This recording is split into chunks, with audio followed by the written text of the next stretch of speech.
Super hit bulletin में। तो आज से अब तक के लिए आपके साथ मैं हूँ साक्षी मिश्रा और अब तक हम आगे आपको नरीमन पॉइंट से और मुंबई की अलग अलग लोकेशन से फिट इंडिया के सुपर हिट बुलेटिन में खबरों का सिलसिला आगे बढ़ाते हुए दिखाने वाले हैं। आज फिलहाल हम मरीन ड्राइव पर मौजूद हैं, यहीं से देश दुनिया की खबरें आपको बताने वाले हैं। तो शुरू करते हैं फिट इंडिया का सुपर हिट बुलेटिन, क्योंकि इसमें हम देते हैं खबरों का डोज और साथ साथ फिटनेस का डोज भी। बुलेटिन की शुरुआत करते हैं बड़ी खबर के साथ। बाढ़ से जुड़ी हुई बड़ी खबर, जहां पर मुंबई की अगर बात करें तो यहां पर भी आपको दिखाई दे रहा होगा कि काले बादल छाए हुए हैं। मुंबई में भी कुछ दिन पहले तक के लिए रेड अलर्ट मौसम विभाग ने जारी किया था और फिलहाल जो देश के अन्य राज्य हैं वहां पर इसी तरीके से जो अलर्ट है वो जारी किया गया है। तो आपको बता दें कि पहाड़ी इलाकों से लेकर मैदानी इलाकों तक बारिश की वजह से तुरंत नजर आ रहे हैं, कहीं पर भूस्खलन हो रहा है। वहीं हिमाचल की अगर बात की जाए तो हिमाचल में सबसे ज्यादा हालात खराब नजर आ रहे हैं कि लोग वहां पर बेबस हो गए हैं क्योंकि इतनी ज्यादा वहां पर बारिश हो रही है। हम आपको अलग तस्वीरें दिखाते हैं, कैसे राजस्थान हुआ, मध्य प्रदेश हुआ या फिर अन्य राज्य हुए देश के, वहां पर बारिश की वजह से लोग बहुत ज्यादा परेशान हैं। आम जनजीवन पूरी तरीके से अस्त व्यस्त नजर आ रहा है। तो आपको बता देते हैं कि किस तरीके से अगर बात की जाए राज्यों की, तो राजस्थान, कश्मीर, हिमाचल प्रदेश में भारी बारिश का अलर्ट इस वक्त जारी है। तो वहीं उत्तराखंड, उत्तर प्रदेश की बात करें तो यहाँ पर भी बारिश का अलर्ट इस वक्त जारी किया गया है। आज देश के कई हिस्सों में तेज बारिश का अलर्ट है। अगले कुछ घंटे राज्य में तबाही लेकर आ सकते हैं। ये बारिश के जो घंटे हैं, यूपी, राजस्थान, हिमाचल, जम्मू कश्मीर, उत्तराखंड में बारिश है।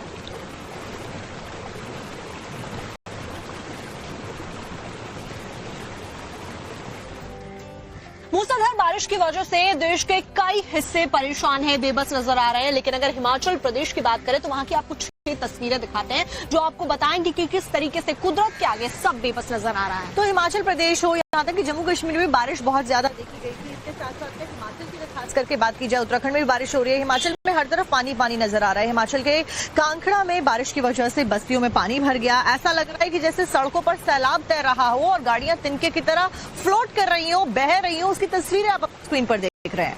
आपको बता रहे हैं किस तरीके से बारिश के पानी के आगे हिमाचल के कांगड़ा में जो बस्तियां हैं उनमें पानी भर गया। ऐसा लग रहा है सड़कों पर सैलाब तैर रहा है और लगातार बारिश से गंगा नदी भी उफान पर है, यमुना नदी उफान पर है।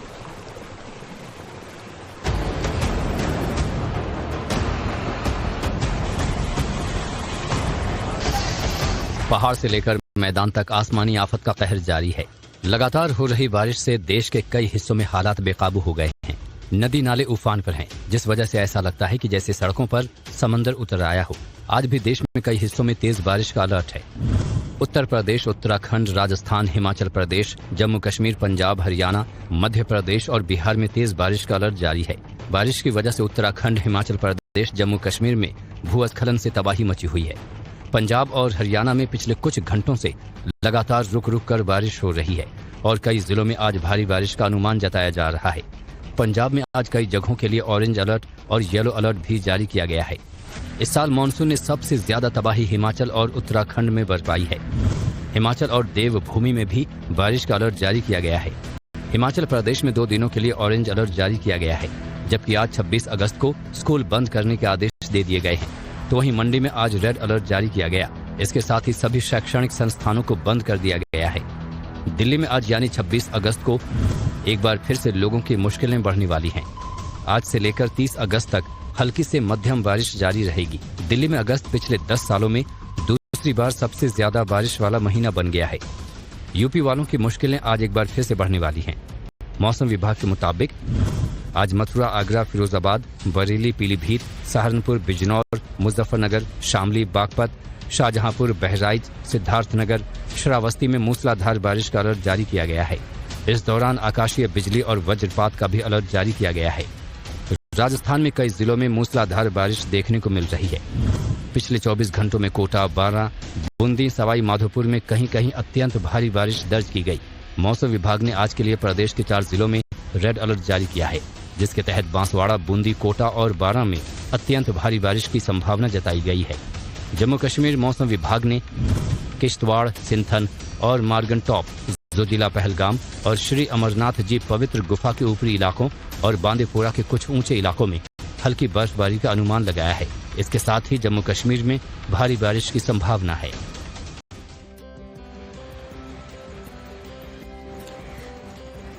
लगातार हो रही बारिश की वजह से यमुना और गंगा नदी उफान पर बहती हुई नजर आ रही है। अब इसकी वजह से लेटे हुए जो हनुमान जी हैं उनका अभिषेक हुआ। हालांकि इसको बहुत शुभ संकेत माना जाता है। जैसे ही चौथी बार ये ऐसा हुआ है इस साल में जब गंगा यमुना जी ने लेटे हनुमान जी का अभिषेक किया और जिसके बाद में मंत्रोच्चारण के साथ हनुमान जी की पूजा अर्चना शुरू की गई। हालांकि पूजा अर्चना के बाद में कपाटों को बंद कर दिया गया, चूंकि जलस्तर जब कम हो जाएगा उसके बाद में ही मंदिर खोला जाएगा। लेकिन ये बहुत शुभ माना जाता है जब भी लेटे हनुमान जी का जलाभिषेक नदियां करती हैं।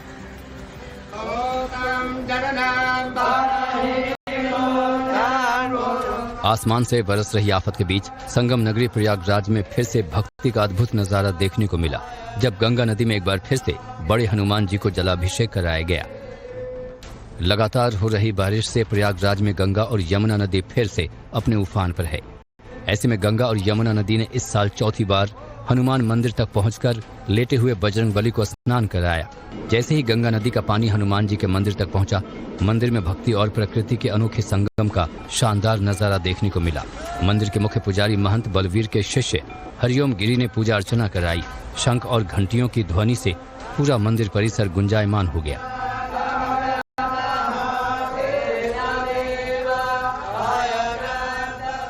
लेटे हुए हनुमान जी की पूजा अर्चना और आरती के बाद मंदिर के कपाट एक बार फिर से बंद कर दिया गया और भक्तों के दर्शन के लिए हनुमान जी का एक विग्रह मंदिर के बाहर रख दिया गया।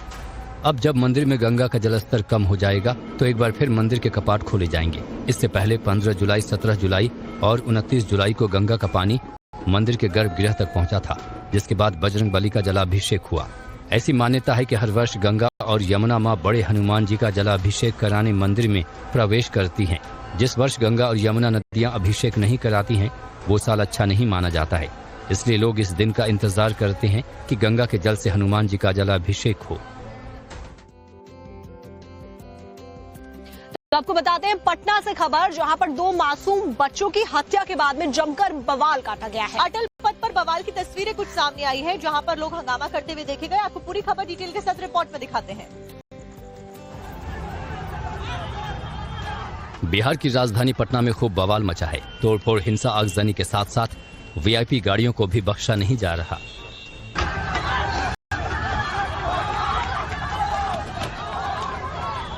आपकी टीवी स्क्रीन पर दिख रही ये तस्वीरें पटना के अटल पथ की हैं, जहां 2 बच्चों की मौत के मामले में खूब बवाल मचा। जानकारी के मुताबिक पटना के इंद्रपुरी इलाके में एक कार से 2 बच्चों के शव बरामद हुए थे। अब इस मामले में कार्रवाई को लेकर पुलिस की भूमिका पर सवाल उठाए जा रहे हैं, जिसके विरोध में अटल पथ पर खूब हिंसा हुई। बताया जा रहा है कि कई वाहनों समेत एक प्रशासनिक गाड़ी को आग के हवाले कर दिया गया और एक मंत्री की गाड़ी को भी निशाना बनाया। लोग यहीं थे जिस समय हंगामा हो रहा था? हम लोग वहाँ से थे। क्या हुआ क्या था? एक्चुअली कुछ बच्चों का 15 अगस्त के दिन जो था 2 बच्चों का मर्डर हो गया था, उसी को लेकर उन लोग का विरोध प्रदर्शन 3 दिन पहले भी हुआ था। तो उस दिन उनको कुछ डेट दिया गया था। प्रशासन ने दिलासा दिया था कि 3 दिन के अंदर कार्रवाई होगी, लेकिन उन्होंने कार्रवाई नहीं किया तो पब्लिक ने गुस्से में आकर ये एसडीओ की कार पर आग लगा दिया। ये पुलिस की गाड़ी है क्या? हाँ, प्रशासन, हाँ, एसडीओ की गाड़ी है। उन लोग से अभी पूछा फायर ब्रिगेड वाले से, बोले एसडीओ की गाड़ी। पोस्टमास्टर तक हाक नहीं मिला इस बच्चा का, बताइए। अच्छा, सबसे पहले एक वीवीआईपी गाड़ी जा रही थी, उस पर हमला हुआ। हाँ, उस पर हमला हुआ, मंत्री का गाड़ी था। हाँ, मतलब ये रास्ता पूरा ब्लॉक। यहाँ पर लाठीचार्ज भी किया है। हाँ, हाँ। और चोटें भी आई है क्या? पत्थरबाजी हो रही थी। पत्थरबाजी में 2-3 लड़कों चोटिल हो गए हैं इंद्रपुरी के। तो वहीं पुलिस का इस मामले में कहना है कि इस पूरे प्रकरण की जांच की जा रही है और जो भी लोग हिंसा में शामिल हैं उन पर कार्रवाई की जाएगी। तो अभी जो हुआ मैम, कौन लोग इसमें शामिल थे, क्या कुछ आइडेंटिफाई किया गया? जितने लोगों को आइडेंटिफाई किया जा रहा है उन सब पे कार्रवाई की जा रही है। आगे की जो एफआईआर दर्ज की जा रही है और काम कर रहे हैं। परिजनों का कहना है कि जो मामला है उसमें पोस्टमार्टम रिपोर्ट नहीं दिया गया, मामले की लिवापोती की जा रही है। एकदम उन लोगों के साथ शेयर किया गया, उनको पढ़ के बताया भी गया है, लेकिन चूंकि वो थोड़ा गरीब परिवार से है, उनको साथ में कुछ लोग मिल गए हैं जो उनको गलत वो राय दे रहे हैं। ऐसा बिल्कुल भी नहीं है कि पुलिस कहीं कोताही बरत रही है। उन साक्षियों से जिन पे उन्होंने शक अदा किया है उन सब पे जांच की जा रही है, सबसे पूछताछ जारी है, उनको साझा भी किया जा रहा है जो बातचीत है। आज भी इनफैक्ट उनके फादर से बातचीत हुई है बच्चों के, वो काफी सेटिस्फाइड थे, पर फिर भी कुछ जो अन्य तत्व हैं उनके द्वारा जो है अराजकता फैलाई जा रही है। एक तरफ मृतक के परिजन और उनके समर्थक हैं, तो वहीं दूसरी तरफ पुलिस आरोप प्रत्यारोप के बीच पटना के अटल पथ पर देर रात तक हंगामा देखने को मिला। पब्लिक और पुलिस के बीच जो है हाथापाई यहाँ पर देखिए किस तरह से हो रही है। अभी भी विरोध जो है वो यहाँ पर महिलाओं के तरफ से किया जा रहा था। और देखिए अभी पुलिस जो है वो यहाँ से एक महिला को पकड़ के ले जा रही है, जो महिला लगातार यहाँ पर हंगामा कर रही थी और अपने ऊपर मारपीट करने का आरोप लगा रही थी। और यहाँ पर देखिए किस तरह से अब उस महिला को यहाँ से पुलिस पकड़ के ले जा रही है। हालांकि देखना ये होगा कि अब इस मामले में परिजनों का क्या रुख रहता है। और अब बात करते एक रिटायर्ड क्लर्क से 88.50 लाख की ठगी की गई, यानी कि 88,50,000 रुपए की ठगी का ये मामला सामने आया। दरअसल साइबर क्राइम का ये पूरा मामला है, अरेस्ट किया गया और उसके बाद में साइबर अरेस्ट करने के बाद में यहाँ पर इस पूरे पैसे की ठगी को अंजाम दिया जाता है। फिलहाल पुलिस ने इस पूरे घटनाक्रम में 3 आरोपियों को गिरफ्तार भी किया है। तो आपको बता दें कि साइबर ठग बदलते दौर में नई नई तकनीक से लोगों को झांसा देकर उन्हें ठगी का शिकार बनाते हैं। तो वहीं गुजरात के राजकोट में कोर्ट के रिटायर्ड क्लर्क को मनी लॉन्ड्रिंग और ड्रग्स के केस में मुकदमा दर्ज होने का डर दिखाकर साइबर ठगों ने 45 दिनों तक डिजिटल अरेस्ट करके रखा है। लगभग 40 दिनों के समय में कुल 88,50,000 के आसपास की रकम उनके अकाउंट में ट्रांसफर की। उनको लगा कि वेरिफिकेशन होने के बाद ये रकम उनको वापस मिल जाएगी, बट ऐसा नहीं होने पर उनको शक गया कि शायद ये फ्रॉड का मामला है। और उन्होंने जब इसकी तहकीकात की तो उन्हें पता चला कि उनके साथ फ्रॉड हुआ है। उसके बारे में उन्होंने साइबर क्राइम पुलिस स्टेशन में कंप्लेंट दाखिल की। और फिर अब बात करते हैं सपा प्रमुख अखिलेश यादव की, क्योंकि अखिलेश यादव ने पूजा पाल ने जो लेटर लिखा था समाजवादी पार्टी के खिलाफ में आरोप लगाते हुए उसके ऊपर सवाल खड़े करते हुए कहा है कि और बीजेपी के ऊपर निशाना भी साधा है कि आखिरकार पूजा पाल से ये सभी चिट्ठियां लिखवा कौन रहा है। और ऐसे में जैसे अखिलेश का वार आता है उसके बाद में केशव प्रसाद मौर्य की तरफ से पलटवार किया जाता है। क्या कहा है उन्होंने, सुनिए इस रिपोर्ट में।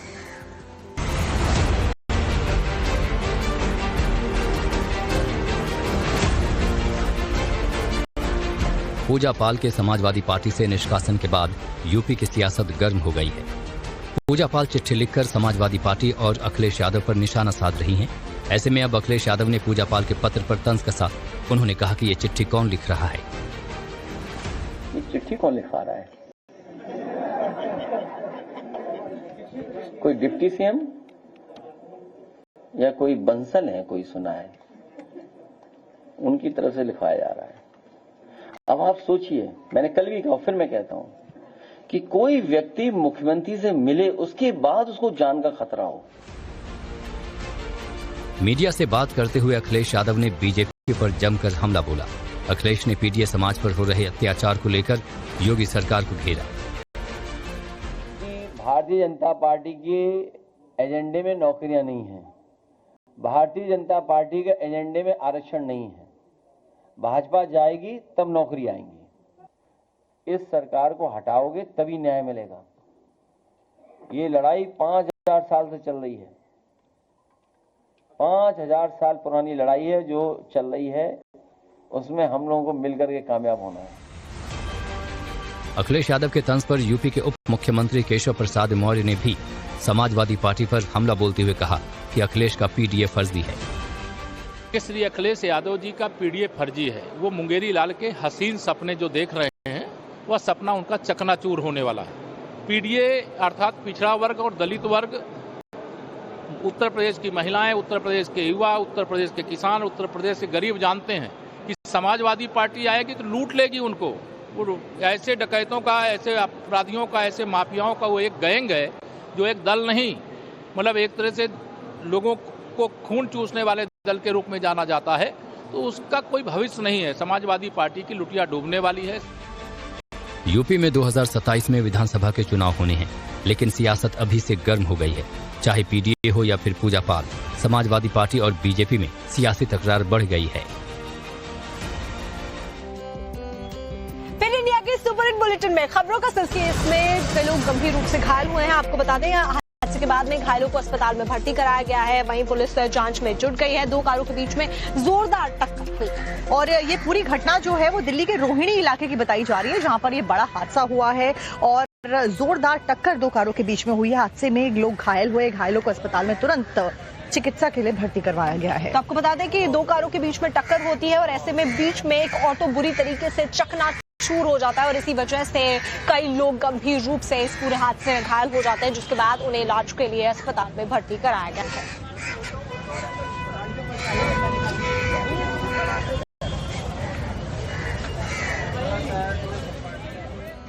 एक बच्चों के लिए या संतानों के लिए माँ बाप क्या कुछ नहीं करते हैं, अपना पूरा जीवन न्यौछावर कर देते हैं, लेकिन से होने लगे हैं जिससे सावधान रहने की बहुत ज्यादा जरूरत है। ताजा मामला पाली से सामने आया, आपको रिपोर्ट में दिखाते हैं। राजस्थान के पाली में सैलाब से खिलवाड़ गाड़ी वाले को भारी पड़ गया। लोगों के मना करने के बावजूद ड्राइवर ने गाड़ी को उफनती नदी में उतार दिया। फिर क्या था, बीच नदी में जाकर गाड़ी सैलाब में फंस गई। गनीमत रही कि पुलिया के नीचे जाकर गाड़ी रुक गई। मौके पर मौजूद लोगों ने गाड़ी का रेस्क्यू किया। गाड़ी को रस्सी के सहारे निकाला गया। नदी का बहाव तेज होने के चलते रेस्क्यू में परेशानी का सामना करना पड़ा। कई बार तो रेस्क्यू करने वाले लोग तक पानी में बहते बहते बचे। बताया जा रहा है कि गाड़ी में सवार महिला और ड्राइवर भी पानी में बह गए थे, लेकिन स्थानीय लोगों ने उन्हें वक्त रहते बचा लिया। घटना की सूचना मिलने के बाद स्थानीय पुलिस मौके पर पहुंची।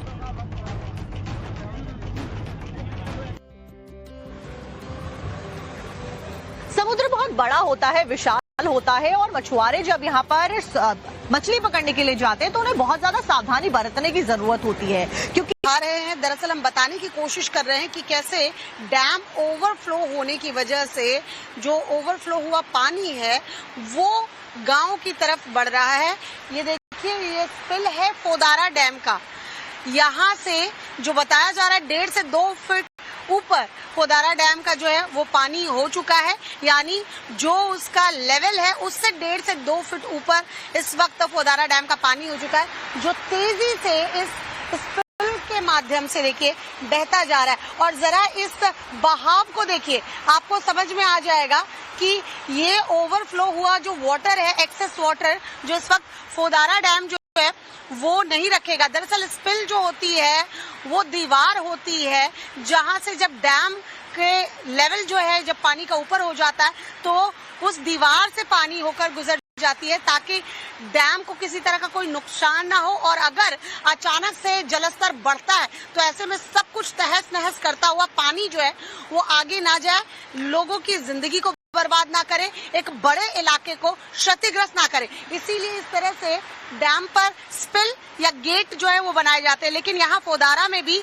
स्पिल बनाए गए हैं। जब पानी ऊपर जाएगा, यानी जो लेवल है उससे ऊपर जाएगा, तो स्पिल के माध्यम से वो नीचे होकर जाएगा। और ये देखिए, ये यहाँ से होता हुआ पानी जो है वो आगे जाके कई गाँव के लोगों को प्रभावित करने वाला है। और अभी बताया जा रहा है कि आने वाले दिनों में भी हालात यही रहने वाले हैं। फोदारा डैम ओवरफ्लो कल से है और कल से ही यहाँ हालात ये बने हुए हैं। अब वक्त हो गया है फटाफट खबरों के सेगमेंट का। शुरुआत करते हैं 2 मिनट में कुछ वायरल खबरों के साथ में।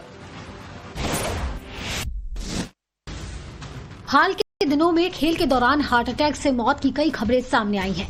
अब ऐसा ही एक और वीडियो सोशल तक है, वो बिहार में चुनावों से ठीक पहले इस यात्रा में शामिल होते हुए नजर आ रहे हैं। आपको ये भी बता दें कि आज राहुल के साथ में प्रियंका गांधी भी नजर आने वाली है। आज और कल वोटर अधिकार यात्रा में ये शामिल होंगी और ये यात्रा सुपौल से दरभंगा फिलहाल पहुंच रही है। तो आपको बता दें कि सुपौल, मधुबनी, दरभंगा, मुजफ्फरपुर और सीतामढ़ी से ये यात्रा निकलने वाली है। वहीं प्रियंका गांधी आज और कल 2 दिन तक इस वोटर अधिकार यात्रा में शामिल रहेंगी।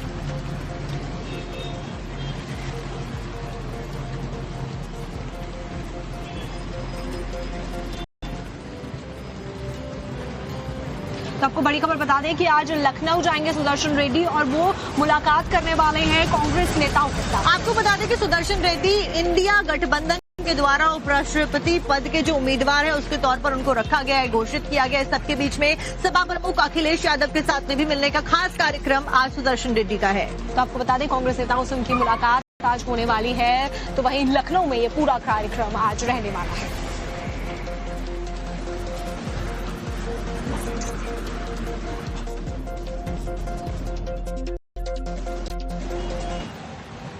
और आज दिल्ली में 3 दिन का कार्यक्रम शुरू होने वाला। दरअसल आरएसएस के 100 साल पूरे हो रहे हैं और उसी उपलक्ष्य में 3 दिन का ये खास कार्यक्रम रखा गया है। आपको बता दें कि आज और कल मोहन भागवत का व्याख्यान भी होने वाला है। ये बड़ा कार्यक्रम होगा जिसके अंदर कई बड़े नेता भी शामिल होंगे। तो जनता को संबोधित जो तमाम कार्यकर्ता हैं आरएसएस कार्यकर्ता को मोहन भागवत संबोधित करते हुए भी नजर आएंगे। आरएसएस के 100 साल पूरे होने पर यह कार्यक्रम रखा गया है, जिसमें आरएसएस के जो मंथन है और संवाद है वो किया जाएगा।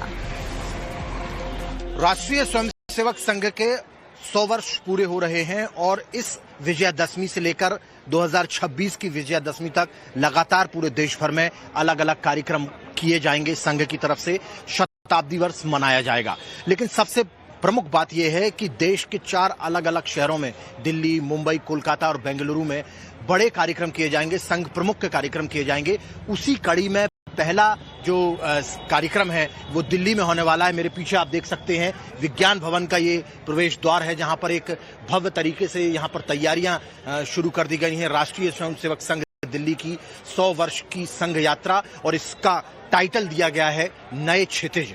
26, 27 एवं 28 अगस्त को यहां पर विज्ञान भवन में कार्यक्रम होगा। यहां पर 2 दिन तक लगातार संघ प्रमुख मोहन भागवत का जो व्याख्यान है वो रखा गया है। यहाँ पर दरअसल में हमेशा से संघ का काम रहा है व्यक्ति निर्माण का, तो किस तरीके का व्यक्ति निर्माण किया जाए जिससे आने वाले दिनों में जब जैसे जैसे समय बढ़ता चला जाएगा, चीजें बदलती चली जाएंगी, उन परिस्थितियों के देश काल के अनुरूप में संघ किस तरीके से अपने आप को ढालता है, इन तमाम विषयों को लेकर यहाँ पर सरसंघ चालक जो है अपना उद्बोधन देंगे।